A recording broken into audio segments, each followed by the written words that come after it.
This episode is brought to you by Jira. Jira is the only project management tool you need to plan and track work across any team. So if you're a team of developers, Jira better connects you with teams like marketing and design, so you have all the information you need in one place. Plus, their AI helps you knock out the small stuff so you can focus on delivering your best work. Get started on your next big idea today in Jira. It feels like you can get your credit scores anywhere these days. Random websites, card statements, budgeting apps, heck, even your dog might bark out a few numbers. It's true, Credit Karma isn't the only place you can find them, but we actually do more with your scores to help you find your next financial opportunity. Like a more rewarding credit card, a game plan that helps you pay down debt faster, or a personal loan to help you save more on interest payments each month. Cha-ching! The possibilities are kinda endless. Download Intuit Credit Karma today to get started. This episode is brought to you by United Airlines. When you want to make the most of your vacation, book with United. They're an airline that cares about your travels as much as you do. United is transforming the flying experience with Bluetooth connectivity, screens, power at every seat, and bigger overhead bins to help fit everyone's bag. And with their app, you can skip the bag check line, get live updates, and more. Change the way you fly. Book your next trip today at united.com.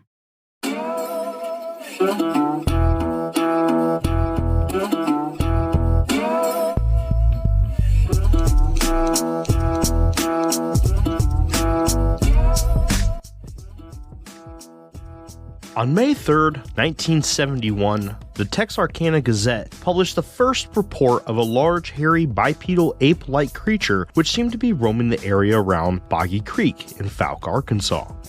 Soon, witnesses would report a Bigfoot-like critter that was slim, fast, and gave off an incredibly horrible smell. But that wasn't all that was terrifying about this Beast of Boggy Creek. The thing had a habit of letting out a deep and guttural yell or scream that sent shivers down your spine after hearing it come from the deepest and thickest parts of the nearby woods. The specific account that the Gazette reported on came directly from the Ford family, who claimed to have witnessed this enormous beast reach its hand in through one of their open windows and attempt to enter the house by use of their home's back door. This claim was corroborated by a total of 5 adults from both the Ford and Taylor families, who all swore on its authenticity. From there, the stories flooded in from the area of run-ins with the beast both before and after the incident at the Fords. As mentioned in Lyle Blackburn's book, The Beast of Boggy Creek, the true story of the Fouke Monster. One man even reported that he took a few shots at it with his old service rifle from his time back in the Army. In fact, Blackburn was able to find evidence of a Bigfoot-like creature in the area as far back as 1851, where on May 9th, an article was published in the Memphis Inquirer about a set of hunters who reported a large ape-like creature trying to capture a calf in a herd of cattle. He also made mention of an article from 1856 that highlighted a group of men on horseback that were out attempting to capture a quote-unquote wild man. This encounter is unique as it does not end peacefully, as is the norm in Bigfoot reports from around the country, but rather, it ended with the creature attacking one of the men and his horse as they approached it, leaving the man missing an eye and a gnarly bite wound on his shoulder. This particular report is more on par with some of the more infamous reports of the modern times and is completely in line with the Fouke Monster that has been thrust into the limelight of cryptozoology and pop culture alike. The beast is mean, and unlike its famous and other friendly cousin in the northwest portion of the country, this version is said to stalk the woods and swamps of southern Miller County, and only to turn and threaten all those it comes in contact with. Sometimes it's all talk, and sometimes a man ends up thrown off his horse and gets his eye ripped out. Well, today we dive into the story of the famed Fouke Monster. Welcome back to Infinite Rabbit Hole.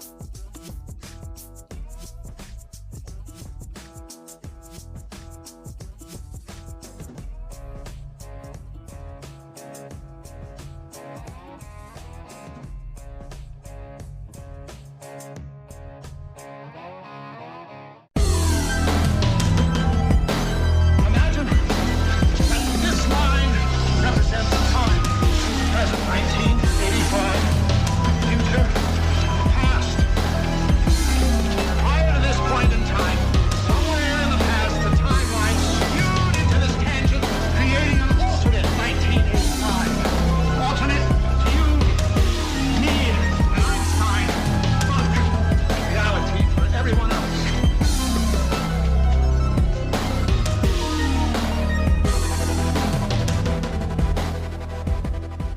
Welcome back to the Infinite Rabbit Hole. I'm your host, Jeremy, and today we're diving into the Fouke Monster, aka the Beast of Boggy Creek, aka the Jonesville Monster. Now, I want to explain something real quick.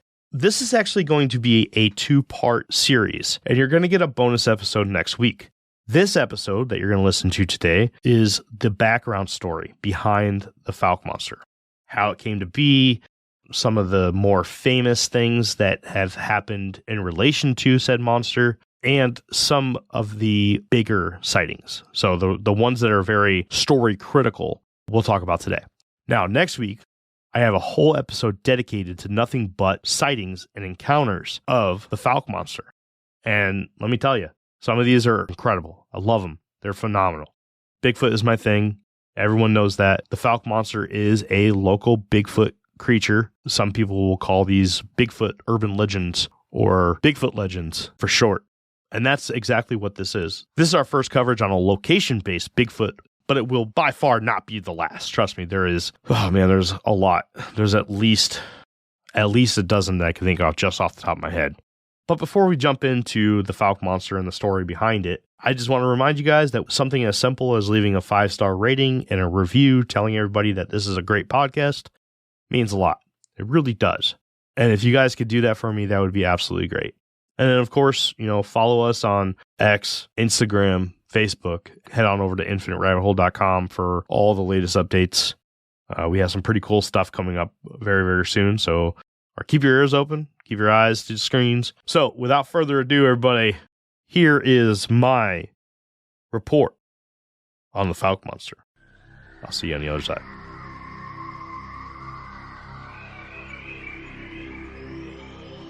A crazy few weeks.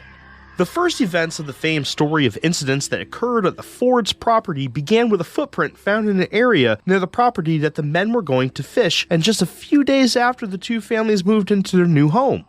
The continual issues with an unknown creature stalking the property and the families that were targeted, meaning the Fords and the Taylors, are famous for being the proverbial straw on the camel's back that sent the small town of Fouke, Arkansas into the limelight of the entire country. Everyone had their eyes on Fouke and the small property just a few miles away from the infamous creek where the creature would eventually be known to roam. The first encounter with the actual beast that is detailed is from the point of view of Elizabeth Taylor and Patricia Ford, where one night they heard it walking on the porch, but never actually saw the creature. The very next night, the women claimed that they witnessed a large hand come through the curtains as Elizabeth sat in the front room. The encounter is described by Elizabeth Taylor in the May 1st, 1971 edition of the Texarkana Gazette. Quote, "At first, I thought it was a bear's paw, but it didn't look like that. It had heavy hair all over it and it had claws. I could see its eyes. They looked like coals of fire." Brothers Don and Bobby Ford responded to the scream that ensued with guns in hand, as they ran around the back of the house, where they captured the beast in the beam of their flashlights before they fired several shots which both men claimed to have hit the creature a few times. Immediately after, the animal ran off. They gave a call to the local constable, Ernest Walraven, who promptly arrived at the Ford's residence with another shotgun in hand. The three men, Bobby Ford, Don Ford, and Charles Taylor, sat and discussed the incident on the very porch that the women said was visited by someone unknown the night prior. As the men were talking, one of the men noticed the beast was back in the tree line, and once again they all opened fire. This time they claimed to have seen the creature fall as a result of the volley of bullets being fired at it. As the men were walking out to the area where they thought they saw it fall, the women began screaming from the inside of the house. Bobby Ford turned back in a hurry to help the women, but was attacked by the creature as he was climbing the ladder to the porch. Bobby was thrown to the ground in the scuffle and quickly rose to his feet before running as fast as he could to the front of the house and falling through the front door. After this incident, the men no longer could find the creature and quickly recalled the constable. This time they found a singular 3-toed footprint in a nearby freshly plowed field. There was plenty of damage done to the house itself, as a window was broken and metal shavings were found around the base of the building. A follow-up article 3 days later would report that there were multiple footprints found in the immediate area of the property, and that Bobby Ford was also being treated at a nearby hospital for shock and some pretty nasty scratches. 2 weeks later, on Tuesday, June 15th, another article would be published which described a set of tracks that were discovered by Yother Kennedy 2 days earlier in the freshly plowed soybean field near the southern fork of Boggy Creek that he was leasing. These prints brought a new person critical to the story by the name of Willie Smith. Willie owned the property that Yother Kennedy grew his soybeans on and lived in the area all his life. He claimed to have seen the same prints many times before. He even went as far as to say that his sister claimed to have seen the creature for the first time almost 40 years earlier in 1908, with his first sighting coming in 1955, in which he shot at the creature 15 times before the creature returned a few days later, throwing things at his dog. Willie would be the first person to make the connection that whatever it was, it used the creeks that encircled Fouke and touched many other smaller towns in the area as pathways or even as places to live. Then on June 16th, another incident showed up in local papers that described the sighting of the creature by an Al Williams and A.L. Tipton, just a quarter mile away from the prints found in the soybean field. The men described the creature as only about 3.5 to 4 feet tall and was best described as a small ape or a large monkey. Side note, this small stature would later be proven to be something odd, as the creature would typically be described as several feet taller in most encounters. But this could be evidence that there was a breeding population in the area, and that this one was simply a juvenile. Money. The sightings became so plentiful that June that the local radio station offered up a reward of $1,090 to whoever would bring in a live specimen of whatever the monster was. A few other rules that the radio station highlighted was that there must be absolutely no property damage in the process of the creature's capture, and that after the creature was turned into the radio station, it would then be property of the radio station. This last bit would later be countered by Sheriff Leslie Greer with his own statement claiming that it would in fact not be property of the radio station, rather, it would belong to Miller County. A man by the name of Raymond Scogins would also offer up $200 of his own money as a reward to anyone who could shine light on the issue as well. Again, a stipulation was included that the creature would be captured completely unharmed. As we have seen in many other situations in which a Fortean event took place or a creature has been spotted and a bounty has been placed on said subject, there was a huge influx of people who wanted their chance at earning the prize. And just like in the events of Injured Cold, the Ozark Howler, the Kelly Green Men, the Snallygaster, and many others, this turned out to be a bad idea. Many people showed up from other portions of the country to try and bag themselves a monster. This brought a huge influx of guns, alcohol, and people. The locals soon began having major issues with people cutting fences, strangers on their property, random gunshots echoing through the area, and people being loud and obnoxious. The issue with the outsiders became more of a concern to the locals than the beast, and soon after it all began, a rule was put in place that banned the carrying of firearms outside of hunting season in the general area. Fortunately for all that were involved, there were no serious accidents during this influx of visitors. Aside from a plethora of cases involving property damage and drunken rowdiness, the locals and the sheriff's department kept things in line for the most part. Some of the locals even turned this increase of outside visitors into a financial gain. Willie Smith sold the casts that were made in his bean field for quite a bit of money. A local 15-year-old boy by the name of Perry Simmons gave tours of the Ford house for $1 a person. Perry noticed that there were times when the road in front of the house was so overrun with people that traversing it was impossible. Simmons' stepfather, Joe Simmons, was the owner of the house in which the Fords were moving into, and Perry found it to be a great opportunity to make some cash that summer. Smoky Crabtree. Before the now famous Ford encounter, the beast, now famously known as either the Fouke Monster or the Beast of Boggy Creek, was known by another name, the Jonesville Monster. Jonesville being a small town just 6 miles southwest of Fouke. In 1965, Lynn Crabtree would have an encounter that would become extremely important in the history of the then Jonesville Monster. Early one evening, Lynn would set out into the woods with a 20-gauge shotgun loaded with squirrel shot in an attempt to hunt some small game. As he sat with his back against a tree, a commotion erupted from the nearby pond that sounded like some horses were running into the water. This was not alarming to Lynn, as there were plenty of horses in the area, and sometimes they would go into the shallow waters when the flies got really bad. Then he heard what he believed to be his dog screaming in pain. Lynn began running down the pathway to an old fence in the direction of the cries where he believed his dog may have got tangled up in. But before he got there, the sound that he thought was his dog started up again. And this time it was mixed with some groans and grunts that sounded like it came from something much bigger. As he was walking to see what was going on, he stopped in horror as his eyes set on an 8-foot-tall man-like creature covered in long, dark, reddish-brown hair with his back to Lynn. Whatever it was clearly agitated and must have been why the horses sought the safety of the pond. The thing stood roughly 30 steps away from where Lynn had stopped as it turned and began to walk towards the young man, completely oblivious of Lynn's presence.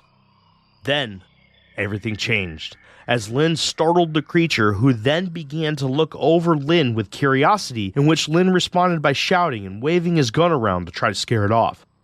But the creature never stopped walking towards him, which then caused Lynn to react by raising his shotgun and shooting the thing in the head before shooting it twice more, which seemed to, for the most part, not faze the beast at all. With the realization that he was not properly equipped to defend himself against the now possibly pissed off behemoth, Lynn ran for his life back to his parents' house, where his parents and a few of their guests were conversing. Julius Crabtree, aka Smokey, Lynn's father, would go out to the location in question once Lynn calmed down and was able to tell his story. Smokey and his wife June, also Lynn's mother, had heard the 3 gunshots and were concerned for their child due to both him being so scared and hearing the report of the gun go off multiple times in succession. There, Smokey found where his son had shot his gun into a tree at a height of about 10 feet high, which makes sense if his son was aiming up towards a towering 8-foot-tall creature. The shots would have traveled higher than his target if he had missed, but he was unable to find any shells. This encounter is so important to the history of the Jonesville or Fouke Monster because this story did exactly what the Ford's encounter did and brought out many other reports from the locals of something stalking the woods. An encounter just 3 miles away from the Crabtree property would become another very famous event, as it was one that would be portrayed in the famous docudrama titled The Legend of Boggy Creek of 1972. Mary Beth Searcy was a teenager at the time when she was working on her schoolwork as the sun went down. Her older sister asked Mary Beth if she could tack up a blanket over the window to help keep the cool spring air out in hopes to prevent the baby from getting sick. As she stood at the window, Mary Beth noticed a large, dark shadow on 2 legs walking in their yard. When the creature exited the shadows of the trees and entered into the moonlight, she could clearly see that whatever it was covered in long, shaggy hair. She screamed, and the house full of the women of the family were left sleepless the rest of the night. It may not have had the reach like the Ford encounter with the radio, TV, and newspapers covering it, but the Crabtree encounter certainly got the locals excited and ready to hunt a monster. 20 locals showed up with rifles, tracking dogs, and horses in hopes of finding this beast. But unfortunately, they never found anything other than one man claiming that something had spooked his horse. But whatever it was, never really revealed itself. Although the locals' excitement over the monster quickly dies after the failed search, Smokey was not ready to give up, and good thing he didn't. In a 1971 interview with the Texarkana Gazette, Smokey would mention that for some time after the event, their dogs wouldn't go near the woods on their property. He was hoping to get them out there to try to chase it out, but the dogs wouldn't budge. Then he came up with the idea to use the sound of an injured rabbit to try to get it lured out. But what he got in response was a series of strange noises from deep within the tree line. Quote, "It started making a noise like a house cat, then went into a chatter something like a goat, then into a noise something like an owl. After a while it seemed to get annoyed, and it made a sound like a cross between a scream and a growl." Now, during my research, I discovered that Smokey Crabtree had published a book telling his side of the story in relation to the Fouke Monster and the filming of the movie Legend of Boggy Creek. The book is called Smokey and the Fouke Monster and was published in 1974. It took a long time and a pretty penny, but I found a copy and I ordered it even though the description said it was in bad shape. Now, another side note, I discovered from a pretty obscure source that the book was republished at some time with a slight change to the book's appearance. The original book had a title section on the bottom of the cover that was filled in light blue, and the reprint had this section colored white. I found this out after I purchased the book, but I was very pleased to see that I had purchased one of the original prints, which made this new addition to my library that much more special. And when the book arrived, it was like Christmas morning, as these kinds of books from people who were intimately involved in such a story mean an absolute ton to me. The book was indeed rough. Not only were the pages yellowed and stiff from age, but the cover has 2 large brown circles from God knows what. But none of that mattered, as I was now well on my way to getting a really beautiful and rare behind-the-scenes look at what life was really like during the Fouke Monster mania. A lot of this book actually has nothing to do with the monster at all. In the first few chapters, you read mostly about his young life and his experience of almost losing his 2 brothers to drowning in the creek behind their house, to the death of his father and dog Sputter, and how his mother raised him and his 6 siblings all by herself with 0 electricity and $29 a month for a salary. It wasn't until page 84 out of the 142 pages that we get to begin hearing his story in relation to the Fouke or Jonesville monster when he begins telling his side of his son Lynn's encounter while squirrel hunting. This episode is brought to you by United Airlines. When you want to make the most of your vacation, book with United. They're an airline that cares about your travels as much as you do. United is transforming the flying experience with Bluetooth connectivity, screens, power at every seat, and bigger overhead bins to help fit everyone's bag. And with their app, you can skip the bag check line, get live updates, and more. Change the way you fly. Book your next trip today at united.com. Starbucks Iced Apple Crisp Oat Milk Shaken Espresso. Made with blonde espresso, creamy oat milk, and spiced apple flavors. It's an icy crisp sip you can enjoy all autumn long. Order ahead on the Starbucks app. The big screen.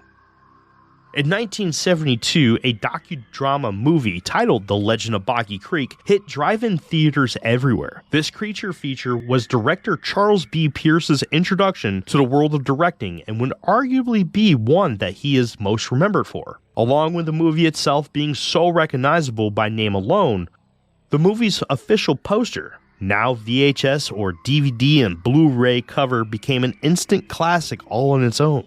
Originally painted by the then soon-to-be world-famous artist for his work with George Lucas on the physical character imagery of the top-tier series Star Wars in 1977, Ralph McQuarrie would be given full reign of design for one of the most recognizable images in the world of cryptozoological fandom today. In 1970, Pierce was living in Texarkana and owned an advertisement firm, which was how he earned the money he needed in order to propel his dream career in the arts. When the 1971 Ford Encounter became well known, Pierce instantly latched onto it as an opportunity to drive into the director role of a film of his own.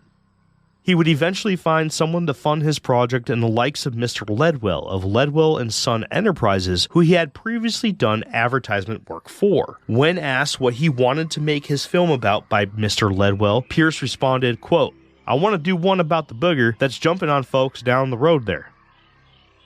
Finding someone to fund the project ended up being the easy part. The hard part was convincing anyone in Fouke to be a part of the movie when very few of them even wanted the project to happen, let alone in their town. Eventually, he convinced enough people to put his plans into action, and the documentary-style drama was officially ready to be created. One of which was none other than Smokey Crabtree, who worked as a tour guide of sorts for Pierce to finding filming locations. The cast was made up of mostly locals from Fouke and Texarkana who either played themselves or stood in for those that did not want to be part of the project, and eventually the town slowly started to get behind the movie, even to a point where the sheriff's office was providing cruisers for props and closing down sections of the road for filming. The big payoff of the movie was the creature itself, which was created from a costume that Pierce ordered from a place in Los Angeles that they would eventually alter with locally sold wigs. Although this film had a no-name director, no real actors, minimal recording equipment, and a writer who had never written a movie script, the movie became an instant cult classic and terrified young children in drive-ins all across the country due to its initial G rating. The Legend of Boggy Creek became an instant classic and is still consistently talked about among movie and monster aficionados alike. The movie sported a never-before-seen approach to a documentary, which has since been dubbed a docudrama, which is literally a portmanteau, meaning a dramatized documentary. Those with encounters sat in front of the camera and told their stories in a way that made you feel like you were listening to them relive their encounters from the day before. As you listened to each and everybody's story, a dramatized version was played out on the screen that made you feel like you were really watching it happen.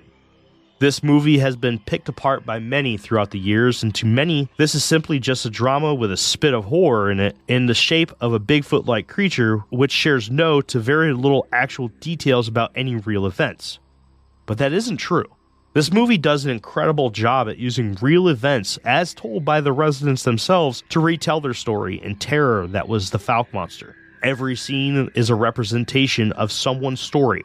And yes, a few of them are slightly inaccurate, as a few names were changed due to not having permission by the original experiencer to use their likeness, or a specific scene being exaggerated a little to add entertainment value. Remember, this is a movie and is made to entertain the person watching it, so this is understandable.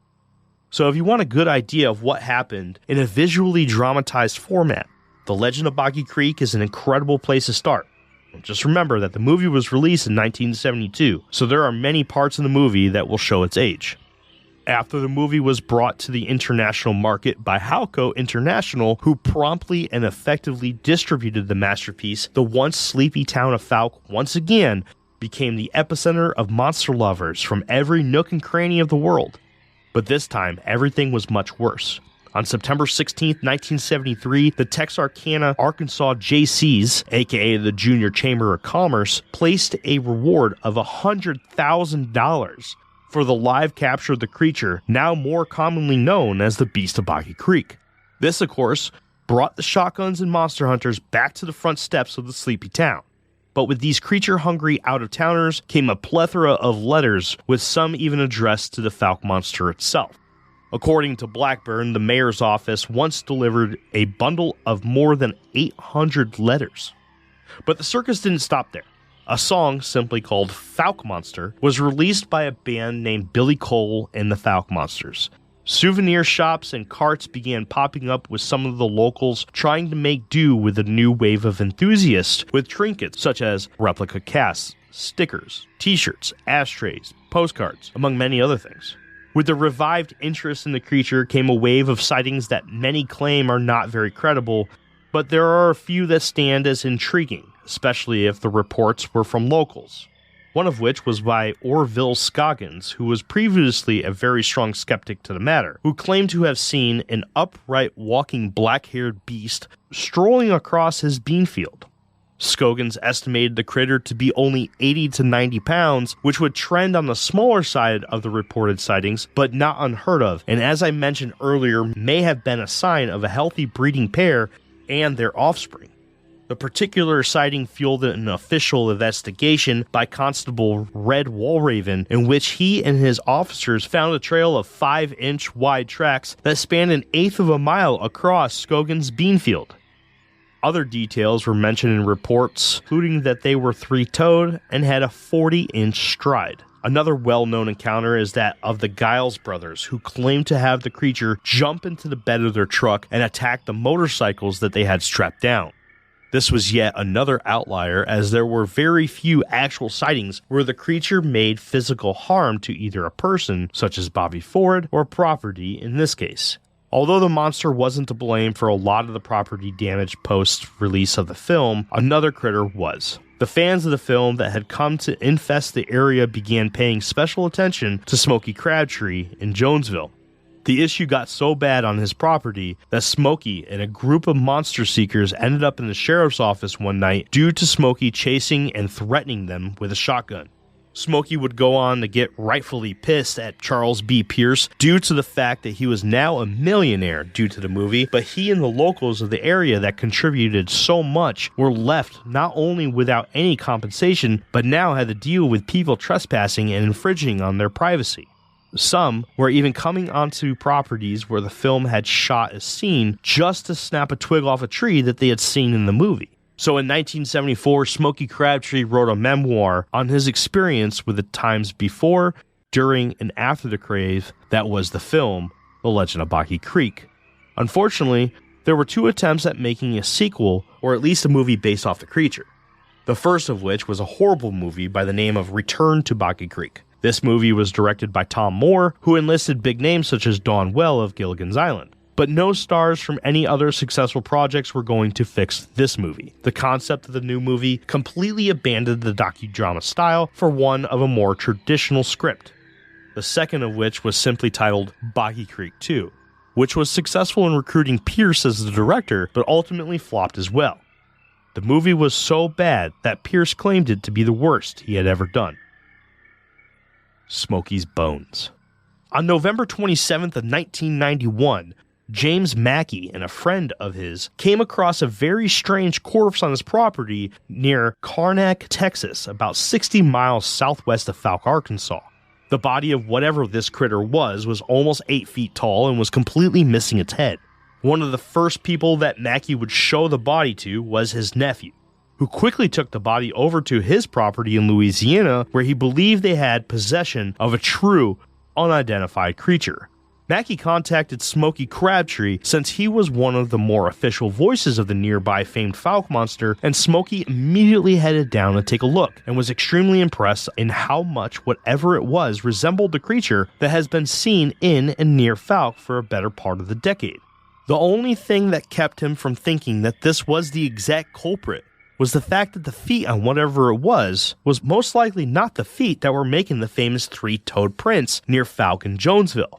From there, Smokey, Mackey's nephew, and another unnamed man made a deal that if this turned out to be a major biological discovery, that the 3 would share the overall earnings. From this point, Smokey took possession of the corpse and created a display case that was airtight in order to preserve it for future endeavors. Smokey claims to have sent samples to the University of Arkansas, but never heard back with their findings. Author Lyle Blackburn's great investigative research into the true identity of the mystery critter reveals exactly what the story was behind the famous body. In the December 11, 1991 edition of the Texarkana Gazette, the author explains that the body was that of a Siberian tiger who originally belonged to an exotic animal collector in nearby Jefferson.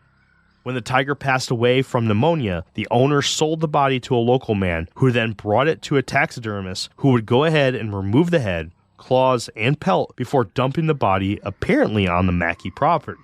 Every piece of this reported story was apparently 100% factual, and the body that was found on the Mackey property in Texas was unfortunately that of a Siberian tiger. I include this in this presentation as it is a very famous addition to many different tellings of the Fouke Monster story. But unfortunately, it would seem that in this case, it has nothing to do with the beast at all. Footprints. It's unfortunate that the famed Smokey Crabtree bones turned out to be nothing substantial, as the evidence a body would provide in the case of the existence of a Sasquatch species would be a huge weight off the shoulders of not only the world of cryptozoology, but also in all of subjects of Fortean studies. But unfortunately, that didn't happen. So in the case of the Fouke Monster, we will have to turn to the physical evidence that is properly documented on multiple occasions. Footprints. There are not a ton of prints linked to the Fouke Monster, such as the ones found by Yother Kennedy in the bean field he was leasing from Willie Smith, but the ones that do exist, that are not replicas of original cast mass-produced for souvenirs, do tell quite the story. Prior to the famed Ford encounter, Bobby Ford and a friend named Corky Hill were fishing from the bank of the creek when they spotted a strange 3-toed print pressed into the mud. The men never thought much about it, other than it being strange. But after the events of the attacks on the Ford house, authorities discovered sporadic 3-toed tracks coming in and out of the immediate area, as well as torn siding on the house that seemed to be made by an animal with 3 claws. Unfortunately, the evidence of these findings was never documented in a way that we can study now. So other than newspaper articles about the night in question, there isn't anything else to go off of. One of the more famous tracks found of the beast was the previously mentioned prints found by Yother Kennedy. The trackway stretched an area of about 150 yards and originated from the tree line on the edge of the field. The 3-toed prints were a consistent 13.5 inches long, 4.5 inches wide, and had a stride of 57 inches on average.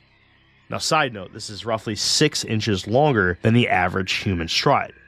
But what stood out the most about the strange footprints was a peculiar 4th digit that sat about 5 inches back from the large toe that left a very vague indentation that was barely noticeable but was present on all of the tracks. Many officials and locals witnessed this particular trackway and all agreed that they had never seen these types of tracks before. And these were people who spent most of their lives outdoors in the local area. And for those of you who would like to see a really good picture of one of these prints, there is one on page 117 of Lyle Blackburn's book, The Boggy Creek Casebook. This also stood as the first set of tracks to be properly cast and was done so by a local woman by the name of Jane Roberts, who used her personal stock of plaster of Paris that she used for her personal arts and crafts, as the local police and population were not versed in the art of casting at the time. But one particular piece of the puzzle was noticed by journalist Jim Powell during the investigation. He was not convinced of the authenticity of the trackway, as he was the first to point out that the tracks seemed to purposely not step on any of the bean plants that were in the field. In his opinion, a wild animal would have no sense of the importance of the farmer's plants and would simply walk over or through the plants that maxed out at a height of only 2 feet tall. But that was not the case in this event, as they were considered to be baby plants and would have been even easier to simply walk on. And seeing how those prints went on for about 150 yards through the field with very little space between the plants, he found it very odd that none of the plants were damaged. In his opinion, the prints were most likely made by someone who found the plants to be important enough to not damage them.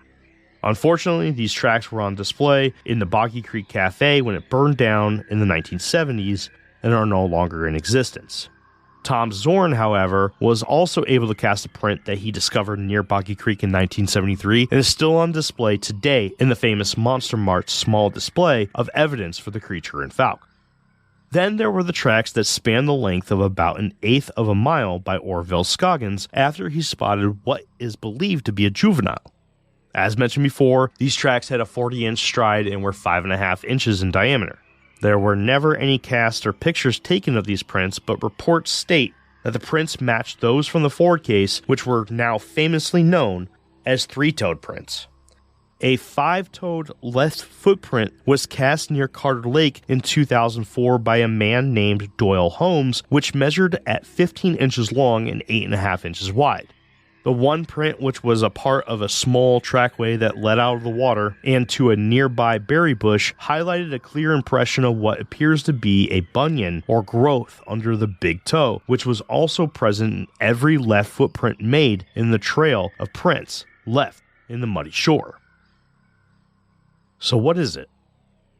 In May of 2009, Jennifer Bland was driving down an old dirt road between Long Slough and Smith Park when a tall, brown-haired covered creature walked in front of her car and disappeared into the trees on the other side of the road. As she slowed down to see if she could see the creature as it traversed the woods, a loud, blood-curdling scream emanated from its location, which made Jennifer quickly change her mind. This encounter stands as a very unique and possibly important encounter, as it is the only one that I have seen where the witness describes its snout in her description of the creature. Why, may you ask, is this an important detail? Well, this is not a feature that is typically found in your average Bigfoot encounter.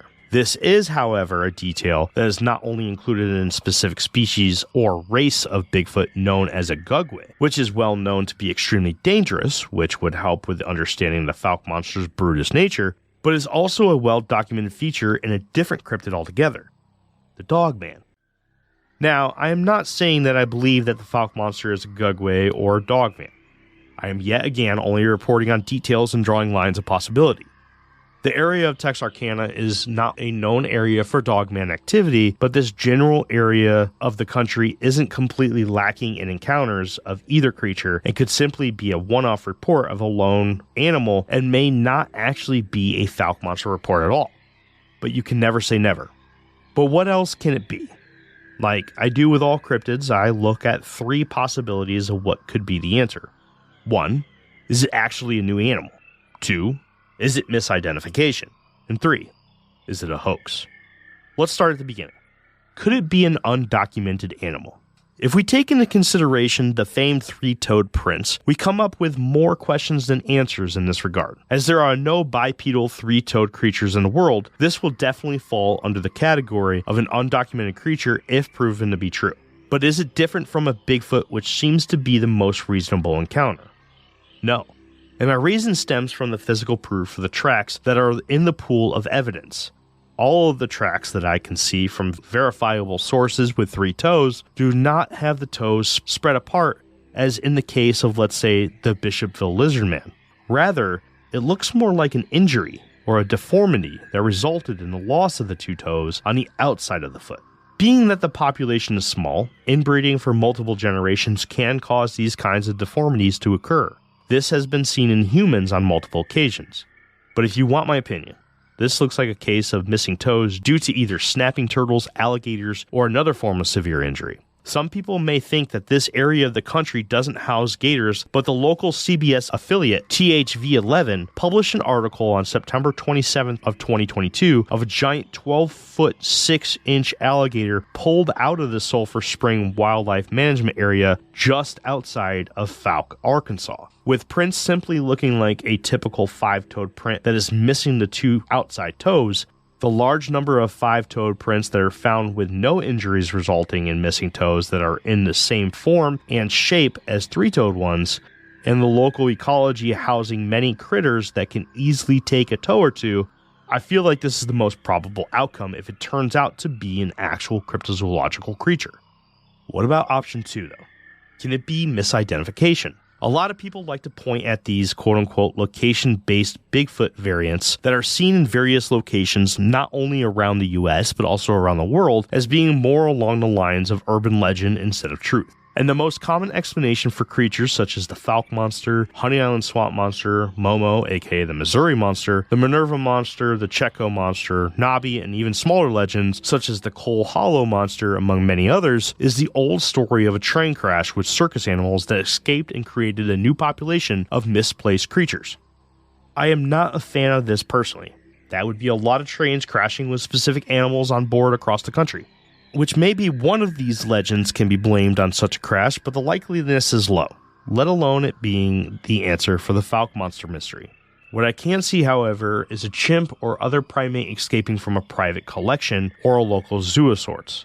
This happens a lot, and there are plenty of undocumented cases throughout time of these incidents that not only involve primates but span into all sorts of animals such as big cats, kangaroos, and even elephants, among many others.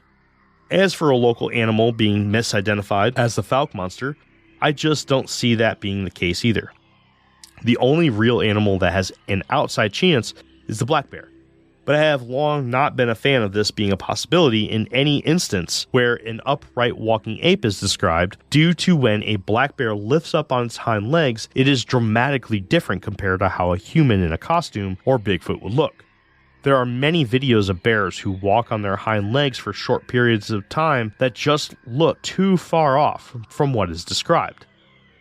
And then there is the last option. What if it's all a hoax? I can guarantee you that a handful of cryptozoological creatures accounts and reports are hoaxed. Unfortunately, this is human nature, and honestly it sucks. And the same will go for the Fouke Monster.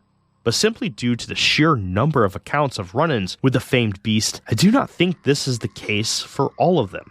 So if we take the entire pool of Fouke or Jonesville Monster or quote-unquote Wildman reports from the beginning of recorded history in the area, which we delve into exclusively on our next episode, and we take out half for possible hoaxes, which may be on the very high end of what the amount of hoaxes actually are, and we take out a few for misidentification of a black bear in reports in which the witness claims to only have seen the animal sitting down, then remove 1 or 2 for escaped animals from private collections, we are still left with a very large pool of unexplained sightings and tracks.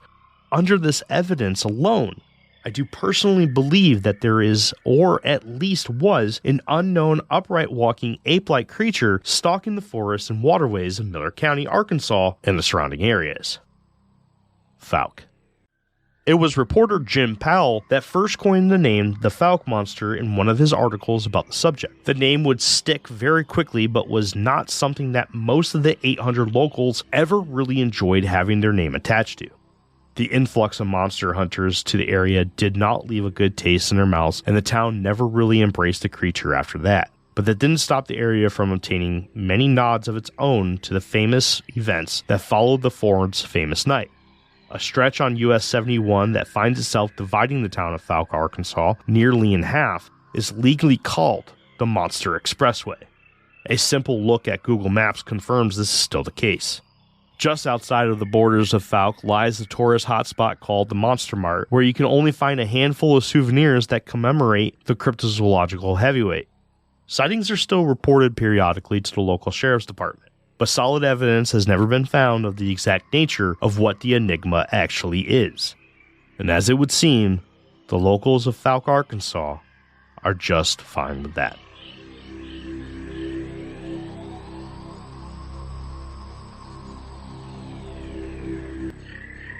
Well, that is it. That is my coverage of the Fouke Monster. Actually, let me take that back. It's not the full coverage, as we are going to release a special episode next week. That's right, travelers, you get a bonus episode in our off week of nothing but sightings of the Fouke Monster. Now, there are a lot. There's a ton.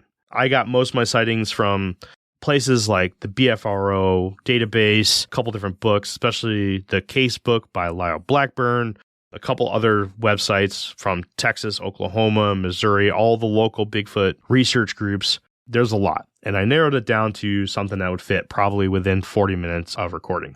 With that being said, you are not done with the Fouke Monster. That will continue next week. So, without further ado, travelers, I'm not going to keep you long. I absolutely love this. I love everything Bigfoot. You guys already know that about me. That's it. That's all I got. I'll see you next week, everybody. And I'll see you in the next fork of the path of the Infinite Rabbit Hole. Bye. I would like to thank you once again for tuning into the Infinite Rabbit Hole podcast. Please make sure to give us a follow and one of those beautiful 5-star ratings on your podcast player of choice. If you would like to join the conversation and stay up to date on all things Infinite Rabbit Hole, head on over to Facebook and search for the Infinite Rabbit Hole Facebook group. You'll know it's us when you see the logo. If you would like to help contribute to the cause, there are a few ways to do so.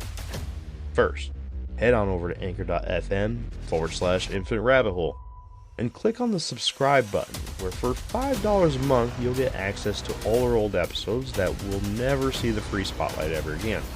It's horrible stuff, but if you're into that kind of thing, then go check it out.